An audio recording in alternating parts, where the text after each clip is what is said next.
കേട്ടോളെ, നീ പഠിച്ചോ പഠിപ്പിച്ചൊക്കെ ഇന്നത്തോടെ മതി. എന്നെ ഒന്ന് വിട്, ഞാൻ വരുന്നില്ല. എനിക്ക് കല്യാണം വേണ്ട. ഞങ്ങൾ അറിയാതെ എന്ന് മുതലാ നിനക്ക് ഈ മാധവൻ ഉണ്ടായത്?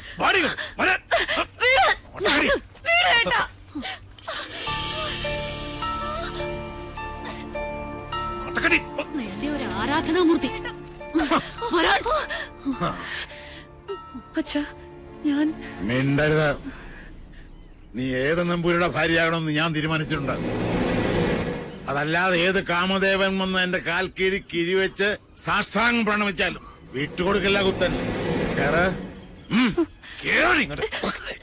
ഈ ടീച്ചറിനെ തിരിച്ചു വരില്ല എന്ന് പറഞ്ഞേക്ക്. തടയാൻ ധൈര്യം ഉണ്ടെങ്കിൽ വരാൻ പറ. പട്ടാഴി മാധവനോട്. Hello sir.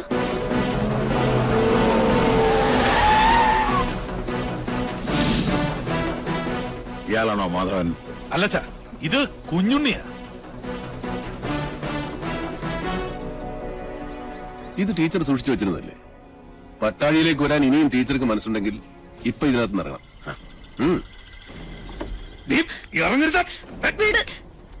ധൈര്യമായിട്ട് വന്ന് കയറ്. കുഞ്ഞുണ്ണി കൊണ്ടുപോകും ടീച്ചറെ. ഒരുത്തനും നമ്മളെ തടയില്ല. നീ ഇവിടെ കൊണ്ടുപോകുന്ന കാണട്ടെ. ഈ കൂത്ത് നിന്റെ അമ്മയുടെ കൂത്തമ്പലത്തിൽ വെച്ചാൽ മതിട്ടോ മണിയും കൊട്ട പോത്തെ. അവനവന്റെ പ്രായത്തിനും ആരോഗ്യത്തിനും ചേരുന്ന അലർച്ച മതി. ഇനി അലറിയാൽ മൂത്ത് നരച്ചെന്നൊന്നും ഞാൻ നോക്കൂല. അടിച്ച് മടക്കി പോത്തുണ്ടി ഡാമിൽ എറിയും. വാസോ, അടിച്ച് കൊല്ലടാ രണ്ടരയും. എന്താടാ?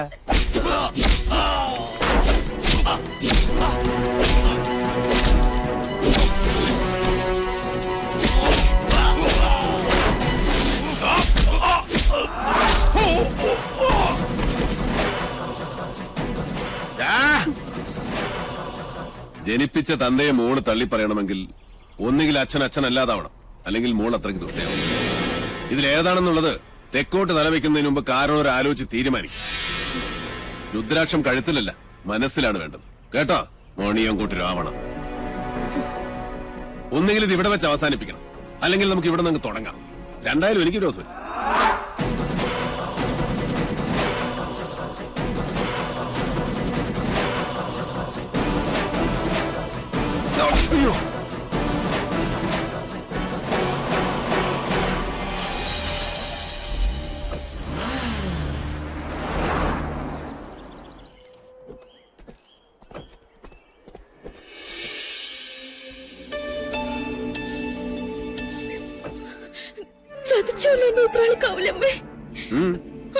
അതാരാ കുഞ്ഞുണ്ണിയുടെ കൂടെ? മനസ്സിലാവണില്ല. അതാണ് ആത്തേമ്മ. ചെന്ന് വേഗം പെർഫോമൻസ് തുടങ്ങിക്കോ. ആരാണാവോ? അമ്മേ. ഹായ്, എന്താ കുട്ടി ഏതാ? അമ്മ എന്നെ ശപിക്കരുത്. പാർവതി, ഈ കുട്ടി ഏതാ? എനിക്കറിയില്ല, ഞാൻ കണ്ടിട്ടില്ല. ഈ കാണാലോ, അമ്മയ്ക്കും ചിറ്റശിക്കും ഇനി കണ്ണ് നിറയെ കാണാം. ഇത് മിത്ര നമ്പൂതിരി, നമ്മുടെ ഇവിടുത്തെ സംസ്കൃത കോളേജിലെ ടീച്ചറാ. പഠിച്ചത് ഇവിടെ തന്നെ. ആദ്യമേടെ അനുഗ്രഹം വാങ്ങിക്കാൻ വന്നതായിരിക്കും. നന്നായി വരൂ കേട്ടോ. ഏതാ ഇല്ലം? അത് മണിയാമ്പള്ളി. മണിയാമ്പള്ളി കേട്ടിട്ടില്ലേ? മണിയാമ്പള്ളി ഇല്ലം കേട്ടിട്ടില്ലേ? മണിയാമ്പള്ളി ഇല്ല. ഇപ്പൊ കേട്ടല്ലോ. ഇനി മനസ്സ് തുറന്നങ്ങോട്ട് അനുഗ്രഹിക്കുക. എന്നിട്ട് അമ്മയുടെ അരയിലിരിക്കുന്ന ആ താക്കോൽക്കൂട്ട് എടുത്ത് ടീച്ചറെ ഏൽപ്പിക്കുക. ഈ നിൽക്കുന്നതേ അമ്മയുടെ പുത്രവധുവാ. എന്താ? പൊട്ടി. ഇനി മുതൽ ടീച്ചറാ ഇവിടുത്തെ ആത്തേമ്മ. ശിവ എന്തായി കാണുന്നത്? എടാ, എന്ത് തോന്നിയാസം കേട്ടാന്നായോ നിനക്ക്? കിരാതൻ ഇല്ലത്തിന്റെ അന്തസ് കെടുത്തിയില്ലോ നീ. ഞാൻ കിരാതനും കാട്ടാളിനും ഒക്കെയാ സമ്മതിച്ചു. പക്ഷേ ഇത് എന്റെ വധുവല്ല. പിന്നെ ഇത് അമ്മയുടെ മൂത്ത മകന്റെ വേളിയാ. പ്രൊഫസർ പട്ടാഴി മാധവൻ നമ്പൂതിരിയുടെ സഹധർമ്മിണി. എന്താ ആർക്കൊന്നും മനസ്സിലായില്ലേ? ശിവ ചോദിച്ചു നോക്കൂ. ഇവൻ പറയണതൊക്കെ നേരാ? അതെ. മാധവ കേശവ. വൈകിപ്പോയി. ഇനി വിചാരണ വിളിച്ചോദ്യമൊന്നും വേണ്ട. വേണം. അവന്റെ മനസ്സറിയണോ എനിക്ക്? അറിഞ്ഞു. ദുരഭിമാനം വാതുറക്കില്ല, പക്ഷെ വാത്സല്യം മനസ്സ് തുറക്കും. കുഞ്ഞുണ്ണിക്ക് അത് കേൾക്കാം. അതേ കുഞ്ഞുണ്ണി കേൾക്കൂ. ഈശ്വര, പാർവതി എന്താ കിടക്കണം? അയ്യോ, അയ്യോ ആത്തേമ്മ. ഉത്തരം മുട്ടുമ്പോ അമ്മയ്ക്ക് സ്ഥിരമായിട്ടുണ്ടാകുന്ന ഒരു ബോധക്ഷയാ. അതിന് മരുന്നില്ല. ടീച്ചർ മുകളിലേക്ക് വെക്കുള്ളൂ. പാണിഗ്രഹണ മന്ത്രം ചൊല്ലി ഒരാൾ മാളികപ്പുറത്ത് കാത്തിരിപ്പുണ്ട്. കുറച്ച് ദിവസമായി. പിന്നെ ഈ സ്നേഹം എന്ന് പറയുന്നത് ഒരു അനുഭൂതിയാ. തരുന്നയാൾക്കും കിട്ടുന്നയാൾക്കും. അല്ലാതെ മനസ്സിന്റെ ഉള്ളറകളിൽ ബീജാക്ഷര മന്ത്രം പോലെ രഹസ്യമായിട്ട് സൂക്ഷിക്കാനുള്ളതല്ല. അനുജന്റെ ഉപദേശം ഞാനിക്കിഷ്ടാവില്ല. അതുകൊണ്ട് ടീച്ചറുടെ തലയുടെ മന്ത്രത്തിൽ ഇതൂടെ ചേർത്തൊന്ന് ഓതി കൊടുത്തു നോക്ക്. ചിലപ്പോ ഗുണുണ്ടാവും.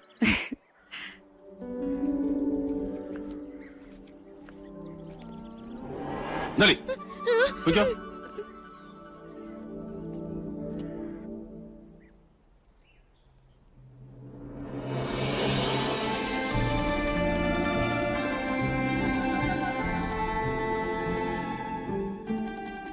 കണ്ടുവല്ലേ, അഗ്നിയാകാനും ഹിമമാകാനും നിമിഷാർത്ഥം പോലും വേണ്ടാത്ത എന്റെ ഉണ്ണിയെ.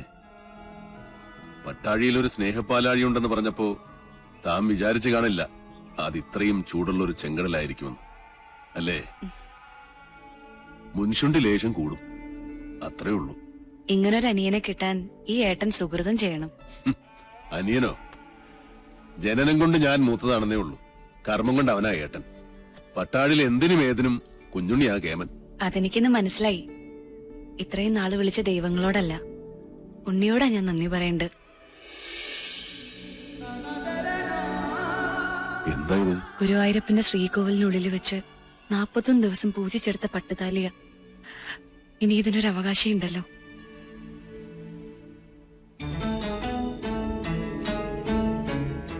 എന്താ ഇയാൾ ഉദ്ദേശിക്കണേ? എന്റെ കഴുത്തിൽ ഈ ചരട് കെട്ടിത്തരണം. ഇപ്പോ ഈ നിമിഷം. കൊള്ളാം.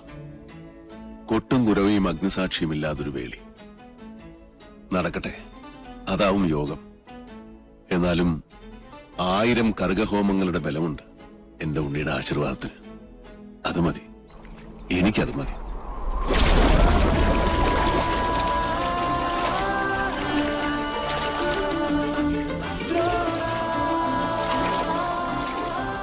ചെമ്പറയിലേക്ക് പോവാൻ തന്നെ തീരുമാനിച്ചോ?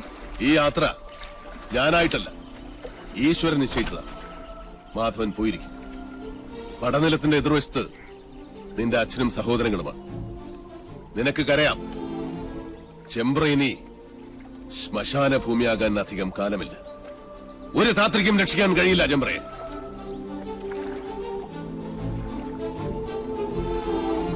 പോസ്റ്റ്മോർട്ടം റിപ്പോർട്ട് കിട്ടി. കുളത്തിൽ കിടന്ന് ശ്വാസം മുട്ടി മരിച്ചെന്നാണ് റിപ്പോർട്ട്. നെല്ലൂർ മന വിൽക്കാനൊരു നീക്കമുണ്ടെന്നറിഞ്ഞു. മന പൊളിച്ചു മാറ്റാനേ പ്ലാൻ. ഒരു ഗ്രഹം ഭൂമിക്ക് മുകളിൽ നിൽക്കണോ വേണ്ടോ എന്ന് തീരുമാനിക്കുന്നത് മനുഷ്യനല്ല. അതിന്റെ കണക്കും ഈശ്വരന്റെ കയ്യിലാണ്.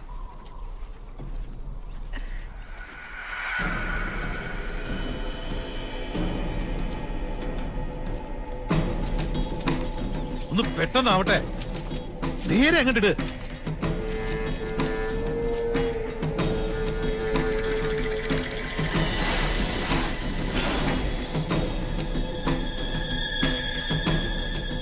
ആ പടവ് വരെ അങ്ങോട്ടിട്ട്. ആ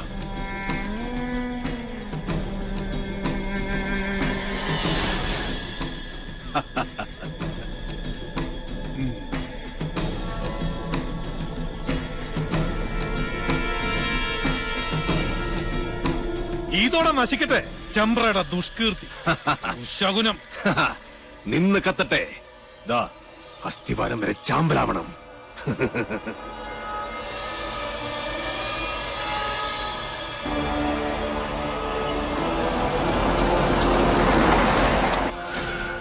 ഒരു തരത്തിൽ പറഞ്ഞാൽ ഇതും ഒരു ബ്രഹ്മഹത്യയാണ്. എല്ലാവരും മനസ്സിൽ അഷ്ടാക്ഷരി അങ്ങനെ ജപിച്ചോളുക.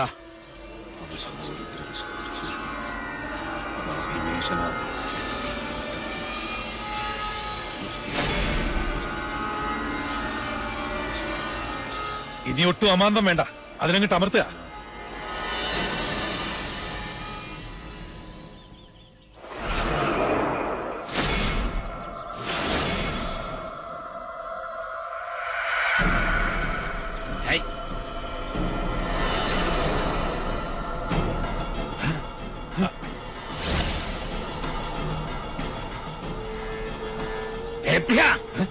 എന്താ ഇത് പൊട്ടാത്തെ?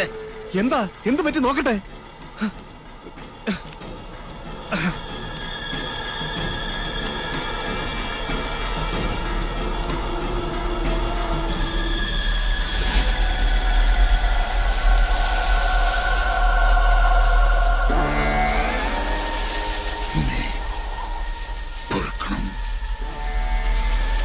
മക്കളുടെ മൂഢത മാർപ്പാക്കണം. അത് ലൂസ് കോണ്ടാക്ട് ആയിരിക്കും. ഒന്നും ഞെക്കി നോക്ക്. ഒരക്ഷരം വേണ്ടി പോരുത്. മണ്ട ഗണേശൻ, കണ്ണു തുറന്ന് നോക്ക്. അന്തരീക്ഷത്തിന്റെ മട്ടും ഭാവവും മാറുന്ന കാണുന്നില്ലേ? എന്തോ വരാൻ പോകുന്നെന്ന് എന്റെ മനസ്സ് പറയുന്നു. ശപസൂര്യ ശോഭയിൽ തെളിയുന്ന ദ്രോണ, നക്ഷത്ര കോടികൾ കഥിപനാം ദ്രോണ, ഉദയത്തിലോംകാര ശംഖമാം ദ്രോണ, ശരമാരിയാൽ ശിവനെ അർച്ചിച്ച ദ്രോണ.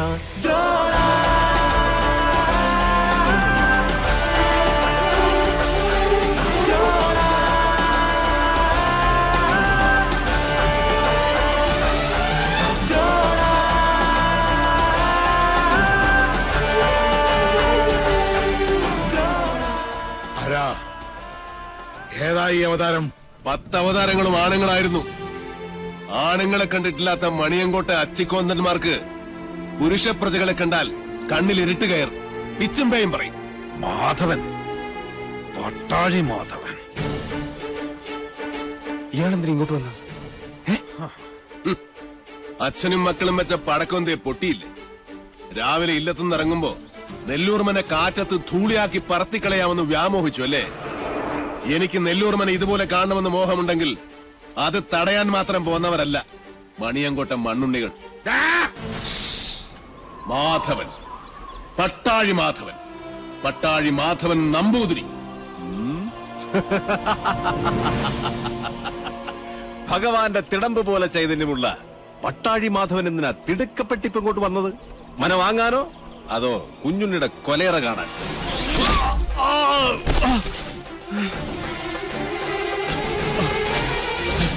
5 പ്രാണനും അലറിക്കറിഞ്ഞപേക്ഷിച്ചാലും ഈ ദയന് ഞാൻ ആവർത്തിക്കില്ല. ഒരു ദിവസം അവസാനിപ്പിക്കും നിന്റെയൊക്കെ ധാർഷ്ട്യം ഞാൻ. പക്ഷേ അന്നും തീരില്ല എന്റെ വ്യസനം. അവനെ വിടുക. എന്താ വേണ്ടത് നിനക്ക്? എനിക്ക് വേണ്ടത് ഒന്നൊന്നായി ഞാൻ കൊണ്ടുപോകും. അതുവരെ കണ്ടുപോകരുത് ഒന്നിനെയും ഈ മുറ്റത്ത്. ഗുരുനാഥർ പറഞ്ഞ കേട്ടില്ലേ? ഇറങ്ങി പോവാ മുറ്റത്തുനിന്ന്. നീ ആരാടാ അത് പറയാൻ? നെല്ലൂർമനയുടെ ആധാരം തൊട്ടുപോകരുത് എന്റെ കുട്ടികളെ. അവരിൽ നിന്ന് കിട്ടിയാ കിട്ടിയതുപോലെ ഇരിക്കും. ജീവച്ഛവമായി കിടക്കാൻ എണ്ണപ്പാത്തികൾ ഇനിയുമുണ്ടല്ലോ മണിയങ്കോട്ട്.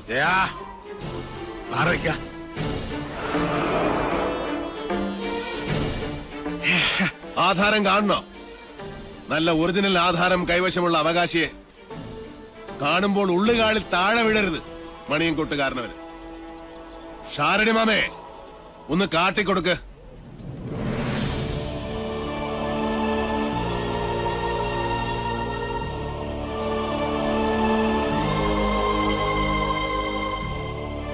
നെല്ലൂർ മനയുടെ അവകാശി തുളസിമണി. മനസ്സിലായില്ലേ? നെല്ലൂർ ഹരിനാരായണന്റെ ഒരേ ഒരു മകൾ.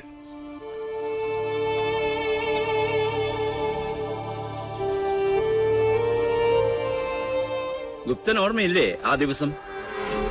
അന്ന് ഹരിയുടെ തോളിലിരുന്ന 5 വയസ്സുകാരി പെൺകുട്ടിയെ ആർക്കും കൊടുത്തില്ല. മണിയങ്കോട്ട് സാവിത്രിയുടെ കണ്ണിപ്പോലും പെടാതെ ഇവളെ ഞാൻ ശാലത്തെ അടുക്കളയിലിട്ട് വളർത്തി. ദുഷ്ടഗ്രഹങ്ങളുടെ ദൃഷ്ടിയിൽ നിന്നും ഒളിപ്പിച്ചു. സൂക്ഷിച്ചു നോക്കി മുഖത്തേക്ക്. ഇത് ഹരിനാരായണന്റെ മകളല്ലെന്ന് പറയാൻ പറ്റുമോ ക്രമൂപ്പീന്? പറ്റില്ല.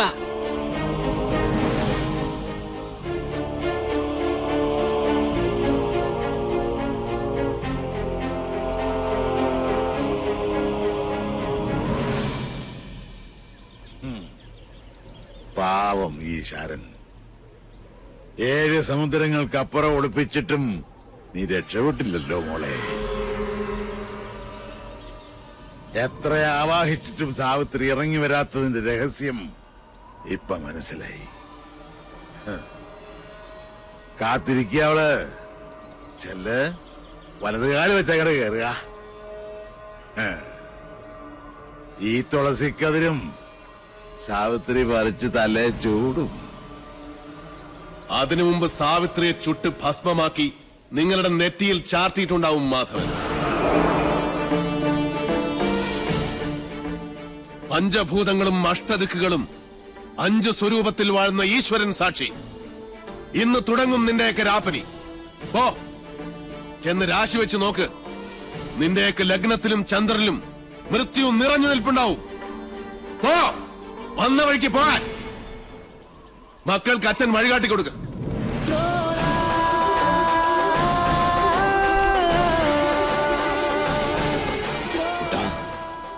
ആഴമറിയാത്ത ചുഴിയിലേക്ക് കാലെടുത്ത് വെച്ചു ഈ അച്ഛനും മകനും.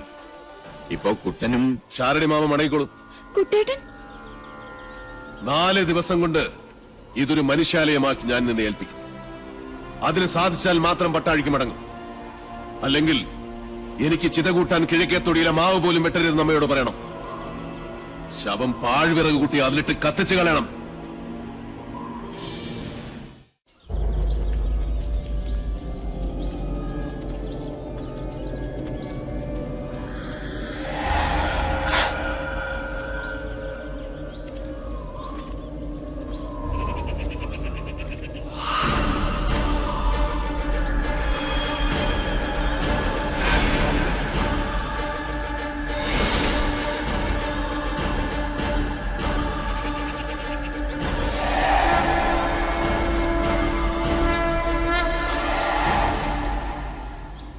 ബ്രാഹ്മണ ഭൂമിക്ക് ശുഭ്രനിറവും നെയ്യിന്റെ ഗന്ധവും ഉണ്ടാകും.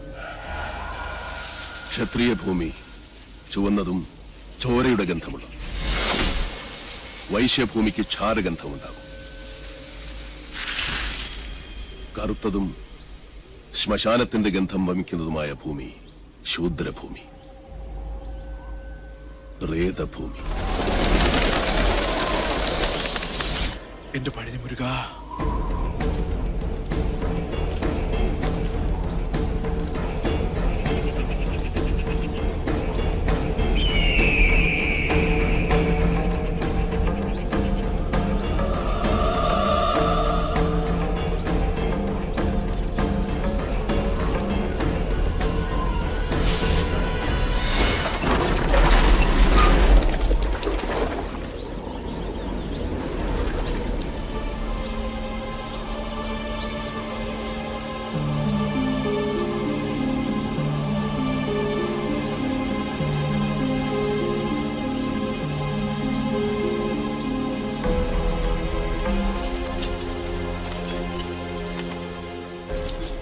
കൊള്ളാം. ഉളിയന്നൂർ തച്ചൻ മണ്ണും മരവും കൊണ്ടെഴുതിയ കവിത. ഭൂമിയിൽ ഒരു തച്ചന് 8 തരം ഗ്രഹങ്ങൾ പണിയാം. അതെ, എന്തോ ലക്ഷണം കണ്ടിട്ട് നെല്ലൂർമന ഏതിനത്തിൽപ്പെടും? ഹിരണ്യനാഥം, സിദ്ധാർത്ഥം, സുക്ഷേത്രം ഏത്? തെക്കിനി, പടിഞ്ഞാറ്റ, വടക്കിനി, കിഴക്കിനി. 4 ചേർന്ന് നിൽക്കുന്നത് യമശൂർപ്പമല്ല, തീർച്ച. യമദൈവതം മരണം മാത്രം പ്രദാനം ചെയ്യും. അമ്പട തച്ച.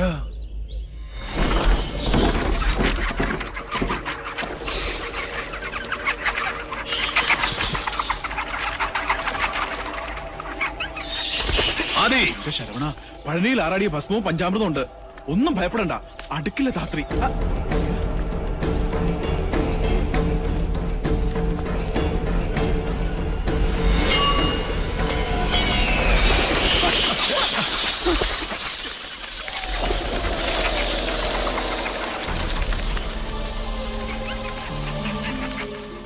തിരുത്തും. എഴുതിയവനെ കൊണ്ട് തന്നെ ഈ കവിത ഞാൻ തിരുത്തിക്കും. സന്ധ്യയ്ക്ക് മുമ്പേ ഉളിയന്നൂർ തച്ചന്റെ തന്നെ താവഴിയിൽ ഒരുത്തൻ ചെമ്പറയിലെത്തും.